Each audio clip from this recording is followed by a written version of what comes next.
اگر ہمیں کوئی شخص کہتا ہے کہ شب برات کو اٹھ کے نفل نہ پڑھو تو بھائی نفل ہم نے پڑھنے اللہ کی رضا کے لیے، ہمیں کسی بندے سے ڈگری لینے کی ضرورت نہیں، نہ تو ہمارے اور رب کے درمیان معاذ اللہ کوئی وسیلہ ہے کہ تو کہے گا تو پڑھیں گے، جب دل کرے گا پڑھیں گے، اور جتنے دل کرے گا پڑھیں گے۔ ہم تو نفل کہہ رہے ہیں اس کو، ہم نے کب کہا ہے ضروری ہے جو عشاء پڑھ کے سو جائے فجر تک سویا رہے، ہم اس کو گناہگار نہیں کہہ رہے، لیکن یہ ضرور کہیں گے کہ گولڈن چانس مس کر دیا اس نے، چانس مس کیا ہے، یہ تو اللہ کی رحمت کا موقع تھا۔ حضرت سیدہ عائشہ صدیقہ رضی اللہ تعالی عنہ ارشاد فرماتی ہیں کہ شعبان کی 15ویں رات تھی، یعنی شب برات کی رات، فرماتی ہیں شعبان کی 15ویں رات تھی، میں نے اچانک نظر ڈالی تو حضور میرے بستر میں تھے، پھر میری نظر پڑی تو حضور نہیں تھے، میرے دل میں گمان آیا، خیال آیا کہ شاید کسی اور زوجہ کی طرف حضور کا میلان تباہ ہو گیا ہو، وہاں تشریف لے گئے ہوں۔ فرماتی میں اٹھی باہر گئی تو نبی کریم علیہ السلام جنت البقیع میں تھے، قریب ایک جگہ پہ حضور دعائیں مانگ رہے تھے۔ فرماتے میں گیا تو حضور فرمانے لگے ابو بکر کی بیٹی تو نے کیا گمان کیا کہ اللہ کا رسول تیری حق تلفی کرے گا؟ عرض کی حضور آپ مالک ہیں، کہیں اور جانا چاہیں تو میری طرف سے پابندی نہیں۔ کہتی ہے وہاں کھڑے کھڑے میرے رسول کریم نے بیان فرمایا، یہ ترمذی کے لفظ ہیں، حضور نے فرمایا عائشہ یہ شعبان کی 15ویں رات ہے، مدینے میں سب سے زیادہ بکریاں بنو کلب کا قبیلہ پالتا تھا، فرمایا آج کی رات بنو کلب کے قبیلے کی بکریوں کی تعداد کے مطابق اللہ میری امت کے لوگوں کی بخشی فرما دے گا۔ یہ وہ رات ہے۔ جناب عائشہ صدیقہ رضی اللہ تعالیٰ عنہ نے بات رات کو سنی تنہائی میں نبی پاک سے، رات کو تنہائی میں حضور سے سنی، سویرے جناب عائشہ نے کل امت کو بتائی۔ اگر یہ بات اہمیت والی نہ ہوتی تو بی بی صاحبہ آگے روایت کرتی، یہ کتابوں میں آتی، یہ لوگوں کو بتاتی۔ حضرت عائشہ نے روایت کیا اور مولا علی شیر خدا نے تو کھل کے کہا، ابن ماجہ میں حضرت علی سے پیار کرنے والوں کے لیے الگ عنوان، مولا علی نے کھل کے فرمایا شعبان کی 15ویں رات کو رات عبادت کرنا اور سویرے روزہ رکھنا۔ حضرت علی کے لفظ بائی نہیں سیاستہ میں، رات کو عبادت کرنا، دن کو روزہ رکھنا۔ ویسے تو رب کریم ہر روز تہجد کے وقت پہلے آسمان پر نزول اجلال فرماتا ہے اور لوگوں کو فرماتا ہے کوئی بخشش مانگنے والا؟ اور فرمایا ہر روز تہجد کے وقت یہ اعلان ہوتا ہے، پر شب برات کو نا شروع رات سے یہ اعلان شروع ہو جاتا ہے۔ ادھر دیکھو میری طرف، مغرب سے اعلان شروع ہو جائے گا۔ اللہ کرے آپ کو سمجھ آئے، اللہ کرے آپ کو، اور بھائی یہاں باہر لوٹ سیل لگ جائے، یہاں ابھی سیل لگ جائے، 5000 والا جوڑا 1500 میں تو رش ختم ہوگا؟ اور بھائی اگر یہ لگ جائے، چلو یہ تو دور کی بات ہے نا، ہم تو لنگر والے لوگ ہیں، اگر لنگر کا اعلان ہو جائے کہ بڑا تگڑا ہے، بڑا تگڑا، ہمارے ہاں تو شادی کی روٹی کھلتی ہے تو لوگ آخری روٹی سمجھ کے کھاتے ہیں، تو شاید اللہ ماشاءاللہ یہ آخری ہے، اس کے بعد نہ ملے گی۔ جب اعلان ہوتا ہے اور دعوت ہوتی ہے کہ کھلا ہے جی کھاؤ، کیا حشر ہوتا ہے، کیا انداز ہے۔ مولا علی شیر خدا حدیث روایت کرتے ہیں، رنگ کیا ہے؟ فرمایا باقی راتوں میں نا تھوڑا سا پیکج ہوتا ہے، تھوڑا سا، آخری حصے میں رات کے شب برات کو نا رات چڑھتے ہی اللہ پہلے آسمان پر جو اس کی شان کے لائق ہے نزول جلال فرماتا ہے، اور پہلا جملہ یہ فرماتا ہے کوئی معافی مانگنے والا؟ اللہ کرے آپ کو سمجھ آئے، یعنی معافی دینے والا کہہ رہا ہے چلو آؤ ادھر، آؤ ذرا معافی مانگو، میں معاف کرنے آیا ہوں، مانگو معافی، ہے کوئی معافی مانگنے والا؟ معاف کر دیں گے۔ اور آپ فرماتے ہیں ہے کوئی رزق مانگنے والا؟ وہ جو بڑی درخواستیں دیتے پھرتے ہیں نا مختلف اداروں میں، وہ ایک درخواست نا کل شب برات والی رات بھی دیں۔ اللہ کرے آپ کو سمجھ آئے۔ وہ جو کہتے ہیں نا بڑی بڑی کمپنیوں میں نے اپلیکیشن جمع کرائی ہے تو کہیں کام نہیں بن رہا تو نسخہ دے رہا ہوں، ایک اپلیکیشن کل رات بھی جمع کراؤ انشاءاللہ کام بن جائے گا۔ اور میں نہیں کہہ رہا، مولا علی شیر خدا فرما رہے ہیں، اور وہ خود نہیں فرما رہے، وہ نبی پاک کا فرمان نقل کر رہے ہیں، اور وہ رسول اللہ صلی اللہ علیہ وسلم کی بات نہیں بیان کر رہے، وہ کہتے ہیں رب فرماتا ہے کوئی روزی مانگنے والا؟ سارے سیٹھوں، نوابوں، جاگیرداروں کے پاس جا جا کے تھک گئے ہو، ایک دن میرے کہنے پر، ایک رات، ایک دیہڑی ذرا شب برات والی لگا کے تو دیکھو، پر شرط یہ ہے کہ یقین کامل ہو، ارادہ یہ، مطلب اللہ معاف کرے، آپ نے ناراض نہیں ہونا، لیکن وہ ماحول اس طرح کا ہے کہ شب برات کو ایک دو ساتھی کو کہا رات کو عبادت کر کہتے جی وہ تو ٹھیک ہے پر سویرے چھٹی نہیں، کام کرنا ہے. یعنی رب کہہ رہا ہے کہ تو آ جا شب برات کی رات، جو مانگے گا وہ تجھے، لیکن یہ ادھر نہیں توجہ کر رہا. یہ کہتا ہے سویرے 10 بجے دکان نہ کھلی تو مشکل ہو جائے گی، دفتر نہ گیا تو حالات. آپ دیکھیں ذرا، اب جب یقین اس طرح کا ہو تو پھر تو میں ساری زندگی اداروں میں درخواستیں دینی ہیں. پھر آپ جیسا آپ کا مزاج ہوگا، اللہ تعالیٰ تو بندے کے گمان کے قریب ہے. تو میرے رسول پاک علیہ السلام نے ہمیں یہ میسج دیا، پیغام دیا، فرمائے اس رات جو اولاد مانگے گا رب اسے بھی عطا فرمائے گا. اس رات جو اللہ سے بخشش مانگے گا اللہ اسے بھی دے گا. اس رات جو رب کریم سے عزت مانگے گا اللہ اسے بھی عطا کرے گا. شارحین نے لکھا اس رات جو رب سے پردہ پوشی مانگے گا اللہ اسے پردہ پوشی بھی عطا کرے گا. جو جنت کا سوالی ہوگا رب اپنے فضل سے عطا فرمائے گا. کوشش فرمائے. 10 محرم کو ہمارے ہاں لوگ جاتے ہیں قبرستان، وہ کسی حدیث سے ثابت نہیں، میں منع نہیں کر رہا، جائیں 9 محرم کو جائیں، 10 کو جائیں، 11 کو جائیں، 8 کو جائیں، سفر میں جائیں، ربیع الاول میں جائیں، قبرستان میں جب بھی جائیں منع نہیں ہے. لیکن شب برات والی رات تو خود رسول کریم گئے ہیں نا قبرستان. اب جو بات میں نے سمجھانی ہے اس کو سمجھیں. نبی پاک کی والدہ کا مزار نہیں ہے وہاں جنت البقیع میں. حضور کے کو بھائی بہن، حضور کیا کرنے گئے؟ امت کی بخشش کے لیے گئے. شب برات کی رات لالچی نہ بنے کہ صرف میں نے اپنے لیے روزی مانگنی ہے، کل امت کے لیے مانگے رب کریم سے. مانگے اپنے بھائی کے لیے، مانگے اپنی بہن کے لیے، مانگے اپنے بیٹے کے لیے، مانگے اپنی بیٹی کے لیے، مانگے اللہ کریم سے. یہ مانگنے کی رات ہے. پچھلی راتی رحمت رب دی کرے بلند آوازہ، بخشش منگن واریاں کارن کھلا جے دروازہ. آئیں اللہ کی بارگاہ میں اس رات کو کھل کے دعا مانگیں. قبرستانوں میں نا کچھ قبریں ایسی ہیں کہ جو بتاتی ہیں کہ سالوں بیت گئے ہیں کوئی آیا نہیں. کچھ قبریں بتاتی ہیں. اور کچھ بڑے قبرستان بڑے شہروں میں ایسے بھی ہیں کہ جن کا گورکن کہتا ہے کہ مجھے کمیٹی نے کہہ دیا ہے جہاں 4-5 سال کوئی نہ آئے وہاں نئی قبر بنا دیا کرو. وہاں نئی قبر بن جاتی ہے معاذ اللہ. او بھائی کچھ ہیں ایسے، کچھ ہیں. یہ جائیں نا اکبر بادشاہ یہاں لیٹا ہے لاہور میں، تو شعر لکھا ہوا ہے بر مزارے ماں غریباں نے گلے پروانہ سوزز نے صدائے بلبلے. فارسی کا مقولہ لکھا ہے اس کی قبر پہ، کہتا ہے میں وہ غریب ہوں. اعلیٰ بادشاہ ہے مقبرے میں لیٹا ہے، کہتا ہے میں وہ غریب ہوں کہ نہ یہاں کوئی پروانہ آتا ہے نہ بلبل آ کے گیت گاتی. کوئی آتا ہی نہیں، کوئی فاتحہ نہیں پڑھتا، کوئی فاتحہ نہیں پڑھتا. او بھائی کئی قبریں ایسی ہیں جن پہ سالوں بیت گئے کوئی لوٹا نہیں. اور مشکات میں حدیث ہے میرے نبی کریم علیہ السلام نے فرمایا جو قبر میں ہوتا ہے وہ تو اس آدمی کی طرح ہے جو دریا میں ڈوب رہا ہے اور وہ انتظار کر رہا ہے کہ میرا بیٹا میرے لیے دعا مانگے، میری بیٹی دعا مانگے. پر بیٹے کو تو 27 سال ہو گئے، ملک سے باہر ہے. کاغذ بنے گے تو ابے کی قبر پہ آئے گا نا، اس کے تو کاغذات ہی نہیں مکمل ہو رہے. وہ بیٹے کو تو مشکل ہے بڑی، وہ تو کاغذات نہیں بن رہے. وہ تو دولت کا مطالبہ پورا ہوگا تو جب ہی وہ کام ہوگا نا. انتظار ہو رہا ہے قبروں میں میرا بیٹا دعا کرے، میرا بھائی دعا کرے.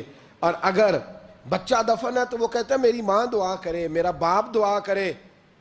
کوشش کریں شب برات بعد از مغرب یہ رواج پیدا کریں. یہ رسول اللہ کا طریقہ ہے صلی اللہ علیہ وسلم. قبرستان میں جائیں اور جا کر کے وہاں اللہ تبارک و تعالیٰ سے دعا مانگیں کہ یا اللہ جو اس قبرستان میں لیٹے ہیں وہ بھی، اور جو آج تک کلمہ پڑھنے والے دنیا سے گئے وہ بھی، اور جو قیامت تک جائیں گے وہ بھی. اے اللہ تو سب کی بخشش فرما دے. اللہ کی رحمت کو محدود نہ کریں کہ صرف مجھے بخش دے، اسے کہیں یا اللہ کل کی بخشش فرما. ساری امت کے لیے دعا کریں. شب برات کی رات نفل پڑھیں. ہمارے ہاں محفل ہوتی ہے ہر سال الحمدللہ، بڑے شوق سے بڑا خوبصورت ہم اہتمام کرتے ہیں. لیکن میں اکثر دوستوں سے کہا کرتا ہوں کہ جن کو اکیلے میں نفل پڑھنے میں مزہ آئے وہ اکیلے میں پڑھیں. کتنی کھلی بات کر رہا ہوں. میں پابند نہیں کر رہا کہ آپ یہاں آئیں گے محفل میں آئیں گے ضروری ہے. بھئی آپ کو اکیلے میں مزہ آتا ہے نا. کچھ لوگ تنہائی میں ہوں تو دل زیادہ لگتا ہے، وہ تنہائی میں کریں اللہ اللہ کوئی عرض نہیں. لیکن کچھ ایسے ہیں کہ نعت سنتے ہیں تو دل نرم ہوتا ہے، تقریر سنتے ہیں تو دل نرم ہوتا ہے، تو جن کا اس طرح نرم ہوتا ہے وہ مسجد میں آئے، بات سنے. کچھ کو سب کے بیچ بیٹھ کے رونا آتا ہے. حضرت سعدی شیرازی فرمایا کرتے تھے کچھ لوگوں کے آنسو مجھے رلا جاتے ہیں. فرماتے ہیں کچھ کی آنکھیں دیکھ کے رو پڑتا ہوں، لہٰذا میں جب بھی ذکر کرتا ہوں محفلوں میں بیٹھ کے کرتا ہوں. تنہائیوں میں مجھ سے نہیں ہوتا، تو جس سے نہیں ہوتا وہ آئے نا، مسجد میں آئے، رات عبادت کریں. کل مغرب سے پہلے پہلے کام سمیٹ لیں سارے، اور مغرب کے بعد، یہ رات شروع ہوگی مغرب کے بعد، ایک چھٹی کر لو اللہ رسول کے لیے. کر لیں گے انشاءاللہ تعالی ایک چھٹی. اور توبہ کی رات ہے، یہ توبہ کرنی ہے. توبہ کس کو کہتے ہیں؟ توبہ کا معنی ہے پچھلے گناہ پر پچھتانا، شرمسار ہونا. کہتے نہیں اے کاش میں نہ کرتا، اور وہ لفظوں میں نہیں، جملوں میں نہیں، توبہ رٹی رٹائی نہیں، شرمسار ہونا اور آئندہ گناہ نہ کرنے کا پکا ارادہ کرنا، اس کا نام توبہ ہے. دیکھیں اللہ تعالیٰ فضل کرے، میں نے پچھلے سال کہا تھا، پھر کہتا ہوں، مسجدوں سے نا شب برات کی رات، شب قدر کی رات چیخوں کی آوازیں آتی ہیں، لوگ اتنا روتے ہیں نا. رونا چاہیے، کم روتے ہیں زیادہ رونا چاہیے. لیکن سوال یہ ہے کہ اتنا زیادہ لوگ شب برات کی رات روتے ہیں، کیا پھر سویرے بددیانتی ختم ہو جاتی ہے؟ جو رات مسجد میں کھل کے رو کے آیا ہے، اس کا پروگرام ہے نا کہ اب ملاوٹ کبھی نہیں کرے گا، اب گاہکوں سے جھوٹ کبھی نہیں بولے گا، اب وہ بددیانتی کا معاملہ کبھی نہیں کرے گا. لیکن رات روتا بھی رہے اور سویرے پروگرام یہ ہو کہ میں نے پھر لوگوں کو فریب دینا ہے، داؤ لگانا ہے، تو اس نے توبہ کیا رات کے، یہاں بس یہ ایکٹنگ کر کے لوٹ آیا ہے. یعنی بڑی سجا بنا کر کے، سوار کر کے رات توبہ کی. کیا مطلب ہے توبہ کا؟ کہ توبہ آپ نے کی. حضرت حسن بصری سے کسی نے کہا توبہ کیا ہے؟ فرمانے لگے توبہ یہ ہے کہ جس گلی سے رب نے تجھے منع کیا ہے دوبارہ پھر تو اس گلی میں نظر نہ آئے، تو نظر ہی نہ آئے. اور جس جگہ جانے کا رب نے تجھے حکم دیا ہے پھر تو دوبارہ وہاں سے غیر حاضر نہ ہو. اگر یہ پروگرام ہی نہیں، ارادہ ہی نہیں. بچے ایک دو مجھے کہنے لگے کل حضرت صاحب توبہ کے موضوع پر ہم نے گفتگو کرنی ہے، تو کوئی باب بتائے کہاں پہ ہے. کچھ بچے شاگرد ہیں، کچھ مسجدوں میں جمعہ پڑھاتے ہیں. ایک نے مجھ سے کہا، تو میں نے کہا بیٹے پہلے مسجد میں جاؤ، 2 نفل پڑھو، توبہ کرو، توبہ کا ارادہ بناؤ. یہ رسم نہیں ہے. وہ نعت خواں بھی تو توبہ کر لینا جو شب برات کے دن لوگوں کو توبہ کرانے آیا ہے اور 25,000 کا سودا کر کے آیا ہے. تو آج اس کام سے تو توبہ کرنا، یہ نوٹ پھکوانے سے تو توبہ کرنا. یہ رسم ہے. ساری رات توبہ توبہ توبہ توبہ، یہ کیا معنی ہے اس کا؟ کیا مطلب کریں؟ امام غزالی فرماتے ہیں کہ ایک آدمی بادشاہ کا گارڈ تھا، سپاہی تھا، اس کا پہرے دار تھا، نگرانی کرتا تھا، بڑی وفاداری سے نوکری کرتا رہا. بادشاہ نے اسے تنخواہ کے علاوہ بھی بڑا نوازا.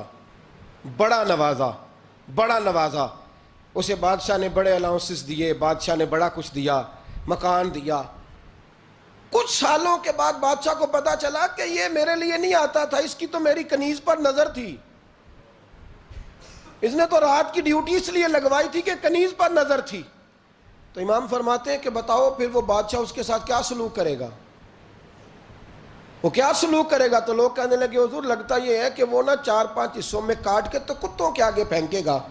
آپ فرمانے لگے میرا رب تو بڑا ہی کریم ہے، وہ تو ایسے نہیں کرتا. لیکن بتلاؤ اگر اسے پتا چلے کہ یہ رسم کے لیے آیا ہے، اس کی تو نظر ہی مال پہ ہے، یہ تو سویرے بدلے گا نہیں، یہ تو دھوکہ دے رہا ہے، یہ تو توبہ کرنے آیا ہی نہیں، اس نے تو ڈھونگ رچایا ہے، اسے تو پہلے سے خبر ہے. تو پھر تم کیا امید رکھتے ہو؟ پھر کیا رویہ رکھتے ہو؟ شب برات کی رات دھاڑے مار مار کے رونا اور صبح اسی طرح دھوکہ دینا، اسی طرح فریب کرنا، اسی طرح جھوٹ بولنا، اسی طرح بددیانتی کرنا، اسی طرح لوگوں کو لوٹنا. تو یہ رسم نہیں ہے توبہ. توبہ تو بدل جانے کا نام ہے، توبہ تو پھر سنور جانے کا نام ہے. توبہ تو اس طرح ہے جس طرح حضرت ابراہیم ابن ادھم نے کی تھی. وقت کے بادشاہ تھے، بادشاہ جب توبہ کی تو پھر ہر چیز چھوڑ دی، پھر مال لوگوں میں بانٹ دیا اور پھر ٹاٹ کا لباس پہن کر زندگی گزاری. لوگوں نے کہا حضور یہ تبدیلی ہے. فرمایا تبدیلی نہیں، یہ میری توبہ ہے، یہ میری توبہ ہے. جب توبہ کی تو پھر بدل کے کی، جب توبہ کی تو پھر تبدیل کیا آپ نے. یہ کیا توبہ ہوئی؟ ساری رات روتے رہے، سویرے دکان پہ جا کے پھر قسم اٹھائی کہ مجھے تو پڑتا ہی 11,000 کا ہے. یہ توبہ ہے؟ تو آپ نے اور میں نے توبہ کرنی ہے تو انشاءاللہ تعالیٰ اس طرح کرنی ہے کہ پھر 15ویں شعبان کو بدل جائے. یہ جو موقع آتے ہیں نا شب برات کے، شب قدر کے، یہ بنیادی طور پر اللہ تعالیٰ کی طرف سے دی ہوا موقع ہوتا ہے کہ چلو تمہیں چانس دیتے ہیں، تمہیں چانس دیتے ہیں، پابندی کوئی نہیں، لیکن رب کی طرف سے نا موقع ملتا ہے، چلو تمہیں ایک موقع دیتے ہیں، چلو اپنے آپ کو کلیئر کر لو، تمہیں موقع دیتے ہیں، یا اللہ کیا کرے، کچھ بھی نہیں، آ کے نا سچے دل سے 2 رکعتیں پڑھ کے توبہ کرو، عرش کا مالک پچھلے سارے معاف کر دے گا، کچھ بھی نہیں، آؤ موقع ہے۔ ان لوگوں کی باتوں پہ نہ جائیں جو بلا وجہ پریشان کرتے ہیں، ہمیں بھی روز ہی سوال آتے ہیں، دل نہیں کرتا، کچھ باتیں ایسی ہیں جو کرنے کو طبیعت نہیں چاہتی، میں کروں گا بھی نہیں۔ لوگوں کو شب برات کا حوالہ بھی نہیں مل رہا، حالانکہ ترمذی شریف میں حدیث موجود ہے، صحاح ستہ کی روایت ہے،